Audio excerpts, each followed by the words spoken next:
ଆଜିର ଅଧ୍ୟାୟରେ ଅଛି ଅନୁଗୁଳ ଜିଲ୍ଲା ତାଳଚେର ବ୍ଲକ ଗୋପାଳପ୍ରସାଦ ଗ୍ରାମରେ ଅବସ୍ଥିତ ମା ହିଙ୍ଗୁଳାଙ୍କ ମନ୍ଦିର।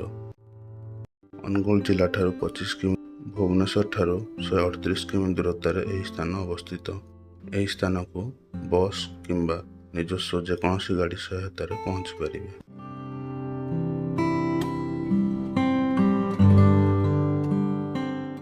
ମା ହିଙ୍ଗୁଳା ଓଡ଼ିଶାର ଅଷ୍ଟଚଣ୍ଡୀ ବା 8 ଦେବୀ ମଧ୍ୟରୁ ଅନ୍ୟତମ।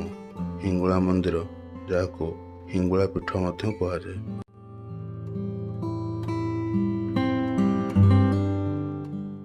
ଏହି ଜ୍ୱଳନ୍ତ ଦେବୀ ନାରାୟଣୀ ଶୁମ୍ଭ ଏବଂ ନିଶୁମ୍ଭକୁ ବିନାଶ କରିବା ପରେ ସୁବଳ ଏବଂ ଡୁଡୁମ୍ବିଙ୍କୁ ସଂହାର କରିବା ପାଇଁ ଅଷ୍ଟମହାବିଦ୍ୟ ମଧ୍ୟ ତାଙ୍କ ସହିତ ଏହି ସ୍ଥାନକୁ ଆସିଥିଲେ।